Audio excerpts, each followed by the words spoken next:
coming out here after 30 years. Yeah, I ain't got nothing, but I'm gonna have something because I'm rich in personality, you know, and I'm rich in love. My family love me, and that's really all that counts. Hey man, shout out everybody out there on Team Banky Pound, man. I appreciate the love. Hey, bam, bam, bam, bam, bam, bam, boom. Man, I appreciate the support. And as you can see, at least we left this season off with, you know, putting foot to butt. You dig? Yeah. Oh, the Philadelphia Eagles, baby. Just give us a little boost going in the next season. You heard me? But anyway, man, big love to everybody out there on TBP Nation, man. Big love to everybody who support this movement. Everybody that's a subscriber. Everybody that leaves comments. Everybody that shares. Everybody who likes, comments, share, and subscribe. And big love to all my members. We're on the road to 150K subscribers. We're on the road to 2,000 membership subscribers. Let's go. Let's get it. It's 2026, man. We ain't got time for no more playing. 2026. Let's go. Let's get it. TBP Nation, stand up. We out here, baby. Listen. Let me break this down, man, because it's just something that I wanted to talk about. I'm going to break this down to you, man. Listen, in the penitentiary, man, I know a lot of people say, like, they understand, like, I'm from D.C. You know, I represent D.C. That's what I do. You know what I'm saying? VA too, but D.C., that's, you know what I'm saying, home. You dig? So, in the penitentiary, though, even though dudes click up, they do this, they do that. But in the penitentiary, anywhere in life, it's not where you're from, it's where you at.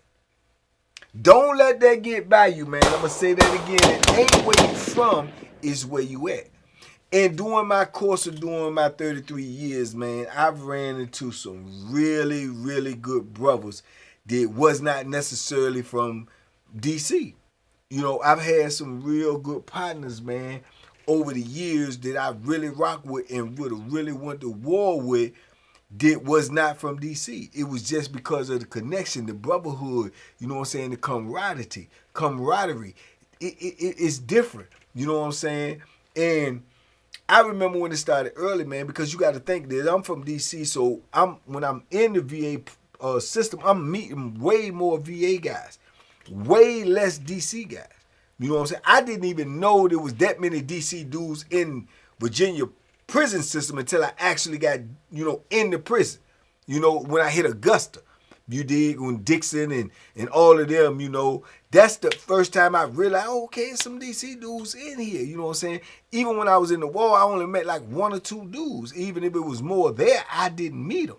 You know what I'm saying? So you gonna bond with who you bond with. You gonna connect who you connect with. One of my first partners, like I spoke about, somebody said something about his name the other day in the chat, was Tony, man. Shout out to Tony Bowman, man. R.I.P. to Tony Bowman. And me and Tony was cool because me and Tony met in receiving. We left receiving together. I think we was in the war together. We left the war together. We ended up at Augusta together. Right, we was cool. He was a tall dude. He could play basketball real good. He was from Richmond. He had a brother that was already in the system. That was a big, allegedly, a big time dope boy out in Richmond. He was already locked up. You know what I'm saying? He was legendary out there in the streets. You know, as far as getting that money. And me and Tony was cool, man, because at the time, like I said, I played ball. I'm young, just coming in the penitentiary, 20, 21 years old. I'm playing, you know what I'm saying? I had a good shot. I was getting good shape. So I'm running the court, but he was like really good. He dunking on jokers and can't nobody stop him in the paint. He was nice. He could have like played college ball. You know what I'm saying? But I think he got in the streets as well. You know what I'm saying? But me and Tony was super cool, man. He was like one of the first dudes that I really rocked with that I was like, man, yeah, man, we about the same age. We had kind of like the same mentality because Tony wasn't nothing to play with neither. He was tall and slim, but he wasn't nothing to play with. He had that when he lock in or he get mad, his whole everything changes, aura, all of that. You know what I'm saying? Dudes, you got dudes like that can be good dudes, and then when you get them wrong, you gonna see a whole nother side of them. It's like, it's sides of me that people met that never met my other side because it never came out, because that's the way I prefer it to be. It's never going to come out because this is who I am, this is who I want to be, but you can make me somebody else. That's a whole different ball game. That's a horse of another color. You did? So Tony was like that, man. He was a real good dude, man. He was solid, man. And this is the problem what happens when you in the environment like penitentiary, bro. It's like we was cool from receiving, we was cool in the wall, we just always cool. He needed something and I had it, he could get it, and vice versa. That's how we was, even when we got all the way to Augusta. So now when we in the penitentiary and everything is divided, you know, they got the little DC clique, which is the smallest clique on any compound in VA. Then you got the Richmond mob, you got the Tidewater mob, you got the different Petersburg, Hopewell mob, Prince George mob. You got different cliques. Richmond is the biggest. You know what I'm saying? They the biggest. You know what I'm saying? Straight like that. And then Tidewater. So these dudes might be beefing with each other and things may arise. And then I remember when the whole situation came up with, you know, DC and Richmond beefing. And lines was drawn and lines was crossed and dudes ready to go to war over petty stuff. They had already had a riot, the type of thing prior before I got there between them. Things had calmed down, boom. So me and Tony coming on the camp and we cool. We super cool. And then when all of this stuff break out, it drew a line in the sand.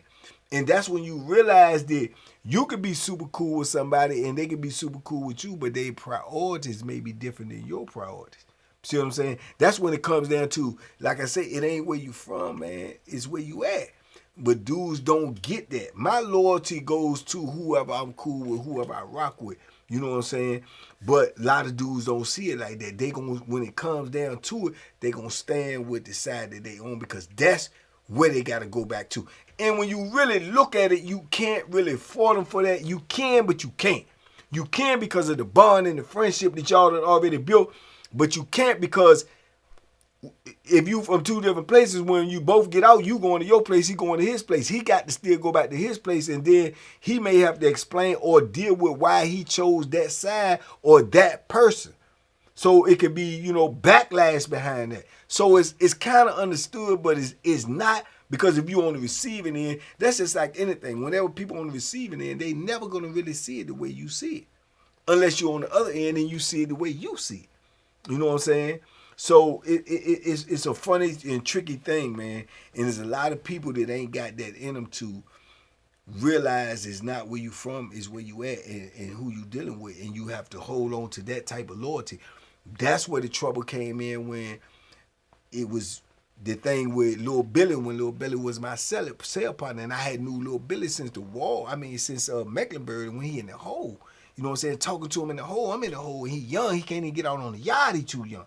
So then when I'm with him, you know what I'm saying, doing time and go to different places and run into him on different compounds, and then I'm end up on Greensville with him, and he end up being my sale partner, and he had the beef with the homie from DC, and then they want to do him dirty. You know what I'm saying? Because the homie from DC that he had the beef with took a bad, you know what I'm saying, he took the bad end of that. And he couldn't really get no get back, and the brothers want to give Billy the get back that the homie can't give her. But he might sell it. You know what I'm saying? And I can't let that happen because of the fact of my loyalty. And it don't come down to where I'm from, is where I'm at and where am I at in life. You know what I'm saying? How can I let you do my celly dirty and I sleep in the same cell with him? You know what I'm saying? He know the secrets that I know. He know where the knives at.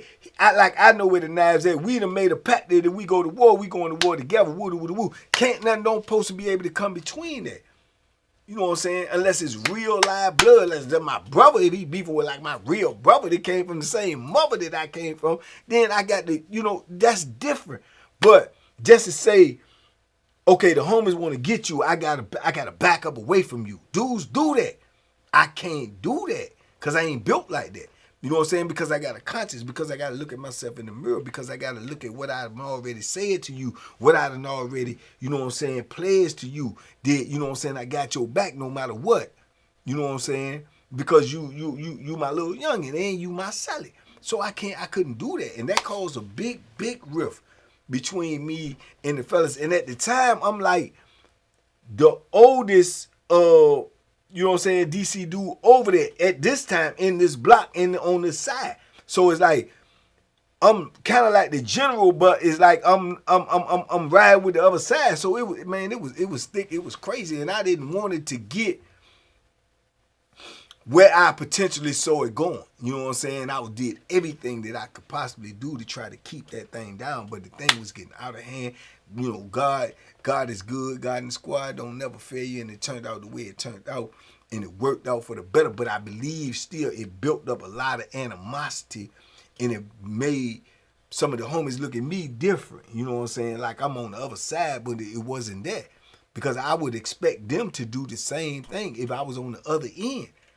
If I got a beef with Joe Selly and this your mans, and I know it's your mans, I know you rock with him, and I'm telling you, woo. Not, now it's a different thing at one-on-one. If somebody said they want to see Billy one-on-one and he a homie, then okay, yeah, let's get it. And that's what I ended up, negotiating. That's what happened. Let it go like that. But if I'm telling you, man, me and the homies gonna mess him up, man, come on, dog. Come on, bro. I expect you to say, nah, man. First and foremost, we don't even move like that. And that's what I was trying to tell him. We don't even move like that, man. We don't even move like that, man. That ain't no DC stuff. That ain't DC movement where we gonna jump a joke or we gonna bank a joke. Nah, we don't even move like that. First of all, y'all moving out of order. You know what I'm saying? I said, if any one of y'all want to see him one-on-one, that's a man. You know what I'm saying? He gonna do that. He gonna handle that. Especially if he in the cell with me, he gonna stand up like a man or he getting up out of there either way. But to jump him or to stab him up, a couple of y'all, no, bro, I can't let y'all do that, bro. No, I can't let y'all do that. You know what I'm saying? And I had partners like that over the years. You know what I'm saying? Same thing with Suge. Another Richmond dude. Billy was from Danville. See what I'm saying? So it don't matter where you from, it's where you at. Billy was from Danville. You know what I'm saying? Suge was from Richmond. Suge was my partner. If you would have came at Suge, you coming at me. At certain points in time, Suge, and I felt the same way. And Suge had that type of loyalty. You know what I'm saying? If the Richmond dudes said they was going to get me at this particular time, if they said they was going to get me or they was coming at me with something, and they informed Suge or told Suge would have said, nah, y'all ain't doing that. No, y'all ain't doing that. You know what I'm saying? Y'all not doing that. And I would have said the same thing. If the DC dudes would have said, man, we give it the F Suge up, man. I mean, what you on? You with us? I'm like, well, for what? First of all, let's try to squash it. First of all, we're gonna start there first. Or we're gonna try to kill it. You know what I'm saying? But for me to partake in that, nah, I can't do that. I can't do that, bro. That's disloyal. You know what I'm saying? And it's the same, man. And I encountered this situation a lot during my bit. You know what I'm saying? Even all the way down, and then you know what I'm saying? And it don't matter how old you is because some dudes are just young and they just got that loyalty in them. That's why I got big love for my little bro Peanut to this day. Because when all that stuff was going on, I'm trying to get out of the penitentiary, and that stuff was getting ready to go down with the gang members, and Peanut is literally in this cell with the gang leader's right-hand man. His number one. You know what I'm saying? And he like him. He rock with him. This is his guy. But when they acting like they gonna try to, you know what I'm saying, church up and do something to me, I'm gonna slang them anyway. They don't even know it, but I'm getting ready to give them the business. But Peanut won't even gonna let that happen. He stepped to him and like, man, what y'all see that man get ready to go home, man? What y'all coming in with this foolishness for? Over some state stuff? Man, nah, man. Y'all, man, check that, man. I'm telling you right now, bro. Y'all see me with him all the time. Y'all see that's my OG. I'm telling you, I ain't going for that. Straight up. If y'all trying to do something, I'm letting you know I'm with him. I'm with him, and it's whatever. You know what I'm saying? And to me, right there, which I already know because I only gravitate to real dudes. And I knew he was a real dude, even though he was a youngin', I knew he was a real dude. You know what I'm saying? But when he did that, it just solidified what I already had believed in him. You know what I'm saying? But also, you got to understand that the nature of this, that's big, man, because we're talking life and death here, man. You know what I'm saying? There's no other better terms to put. We're talking life and death, bro. We talking playing with these knives in the penitentiary, and we talk about several dudes. This ain't no game, bro. This can go either way. Somebody could leave this earth today. You know what I'm saying? So to partake in that and to invoke yourself in that because of your loyalty to somebody, that's a real dude. And it made me proud that I befriended him the way I did, even though it was organic, because now I knew that I was dealing with a real dude. You know what I'm saying? All the way around the board, I was dealing with a real dude. You know what I'm saying? And that's why I hold him down to this day. I'm going to hold him down until they get out. I ain't going to never abandon them, turn my back on them, because that's not even in my DNA. You know what I'm saying? I'm going to do everything I can to try to, help get him out, or to make his bit as easier or as softer as it could be while I'm out here. You know what I'm saying? Because you rarely meet people like that inside or outside. People that's going to stand on principles. People that's going to not say, oh, well, he from over this side, so I can't rock with him. Now you deal with a man and you deal with his character. You deal with his character. You don't deal with his location. You deal with his character. You know what I'm saying? And that's how I always been. It just so happened Dixon was my brother, and he just so happened to be where I'm from. And Dixon is not technically from D.C. He from Northern Virginia. You know what I'm saying? He from Northern Virginia. But he just was so real, and our connection and brotherhood was so real. That's what it was. You know what I'm saying? That's what it was. You know what I'm saying? Then I got Boo. You know what I'm saying? He actually from D.C., but the same way. You couldn't do nothing to Boo if I was there. If you couldn't come to me and say, hey man, your homeboy's out of pocket, man. We get me now, bro. You ain't get me to do nothing. None of that. If you is, you get me to do it to us. And then you can go to Chuck. Chuck from right here. Chuck from Tidewater. Chuck from Tidewater. You understand me? The dude that I had to beef with when Chuck had made parole and was getting ready to go home, that dude was from Northern Virginia. That dude was from the same place Dixon was from. That dude was a certified headbuster. Certified gangster. Dixon will tell you that. You know what I'm saying? He won't nothing to play with. But I won't go and playing with him. I won't go play with him. But Chuck just heard about it and invoked himself in it. Straight like that. Came straight up out the bat. Ain't talk, ain't do nothing, smacked him. I heard y'all, he get me to jump my mans. What's up? No, Chuck, they ain't even expect that. Because they plotting on me. You know what I'm saying? And I got wind of the plot, so I'm going to deal with the plot.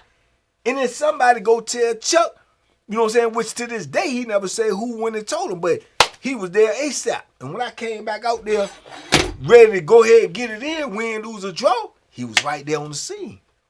And he get me to go home after 16, 17 years. First shot at freedom.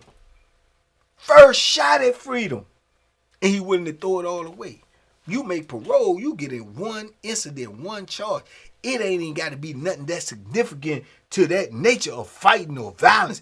You get a charge for contraband, for having a extra this or extra that. You get a charge for cussing out a CO. You get a charge for being in an unauthorized area. You get a charge, period. Your parole is gone, my dude. So for you to come out there and be ready to go to war, put your hands on somebody, got that joint on you ready for whatever, knowing that we still talking life and death. Confrontation, physical confrontation in prison is life or death. And you willing to do that? Man, yeah, bro. Yeah, that's my brother. Forever. You know what I'm saying? Forever. That's my brother. You know what I'm saying? And the same thing, man. Dixon is a few dudes that I could call like that. This my brother. That if I'm ever able or in a position to help them, to aid them, to assist them, I will. And it does not matter where they from. It matters that I know them. I know their character. I know their personality. I know their heart. I know they a soldier. You understand? And that's what it comes down to. And I only met, I can use less than both of my hands, dudes like that I met in 33 years, 12,065 plus days. Just like that. You know what I'm saying? And they ain't going to switch sides and they ain't going to straddle the fence. When the war come, they scrapping up. See what I'm saying? Everybody want to be a soldier. Till it's time for war. That's when everything changed. I done seen dudes walk together for years, decades. And the beef come, the war come, the violence come. They wash their hands with a dude. That quick. That quick, bro. I'm talking about decades of friendship, brotherhood, money sharing, gambling, eating together, walking together. That quick, they'll leave your side when that violence come, bro. They'll leave your side. Don't care if they grew up with you, threw up with you, played in the sandbox with you. They'll leave, bro. When it's life or death, they'll leave you on the battlefield to fend for yourself. So you got to know, and it's not going to be exclusive to picking somebody that's just from where you from. Man, you got thorough brothers all over the world, bro. You got thorough brothers everywhere, from every nook and cranny of the universe. And if you bond with one and you cool with one and y'all in a war environment, which prison is a war environment, then that's what it is, bro. It ain't where you from. It's where you at. You in a war zone, bro. So you got to know who you can trust and who you believe in. Because if you turn your back and say, this dude got my back, if he don't got your back, you's a dead man. You's a dead man. You did real talk. So anyway, man, I just wanted to talk about that, man. So y'all tell me what y'all think, man. And shout out to all my comrades, man, all the real ones that I met along the way, man. All of my comrades, man. May you forever be blessed, man. And always know you forever got my loyalty, man, and love, man. Real talk, man. Y'all be safe, be smart, make good decisions, man. And by all means, man. Hey. Duck them hooks. And be sure to choose wisely before you put your trust in somebody. Make sure they got your back like you got theirs.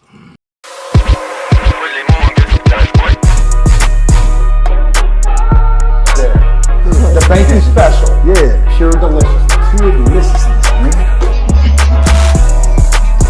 My name is Banky, man. Everybody calls me Banky. That's the name that I got from my grandmother when I was young. I'm coming out here after 30 years. Yeah, I ain't got nothing, but I'm gonna have something because I'm rich in personality, you know, and I'm rich in love. My family love me, and that's really all that counts.